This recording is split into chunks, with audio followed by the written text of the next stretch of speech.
The Sat Dharma that Lord Buddha pointed out is not a religion preached only to a certain group of people in the world. It is a philosophy preached to all beings in the entire universe. Lord Buddha points out that the eternal journey was created for a reason and that there is an easy way out for someone who wants to escape the endless eternal journey. We can understand that the future will be built with our memories and thoughts. Lord Buddha pointed out that the creature who dreams of a future day with many hopes and many sufferings and dreams of tomorrow has a dangerous endless journey. Instead of simply understanding the Buddha's philosophy, there is a situation today that keeps nirvana away. All his sermons mention that the endless journey is dangerous and the journey can be stopped by understanding the reason for the journey. All of us living in society have different hopes and goals, and that's why problems arise every moment. Due to these problems, sadness and shock are created in the mind. It is this sadness feeling and vibration that is the root of a journey. This is what the Buddhas point out. Today, many sermons say that the mind should be developed.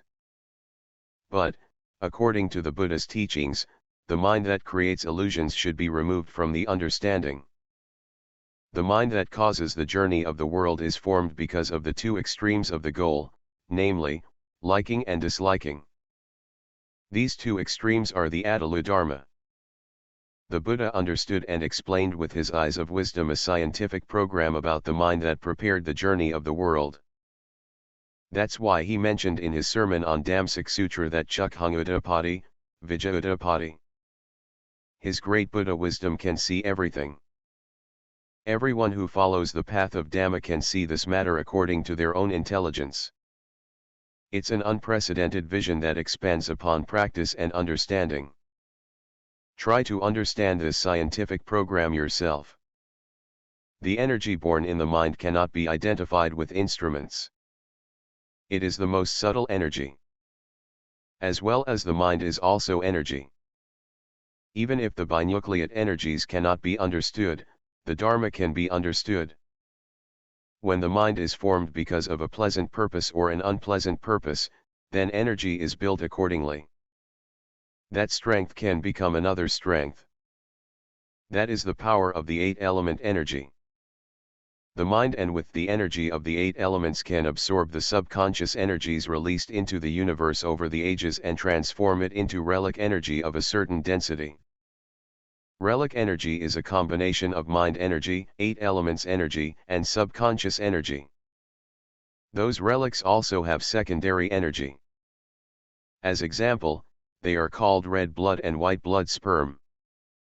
That is the smallest dose of energy. This is the process that happens in this world.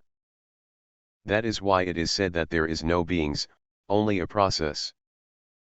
A person who understands this process can break the world-generating programs called dukkha created by the power of the mind.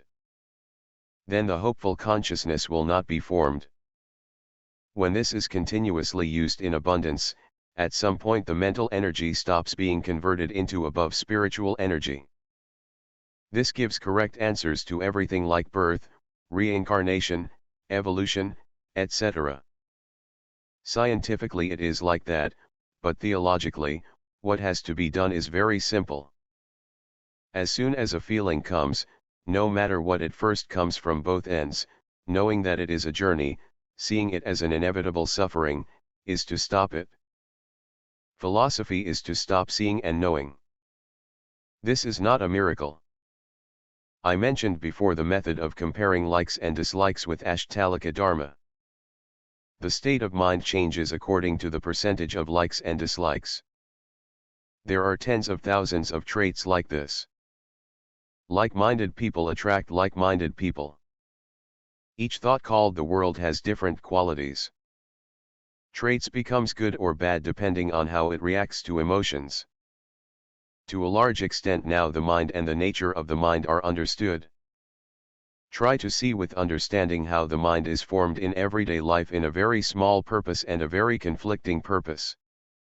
Now you know the process. No matter what state of mind you were in the past, once you know this, you will be on the path of nirvana. Next you have to do is to continue the process till end of the journey.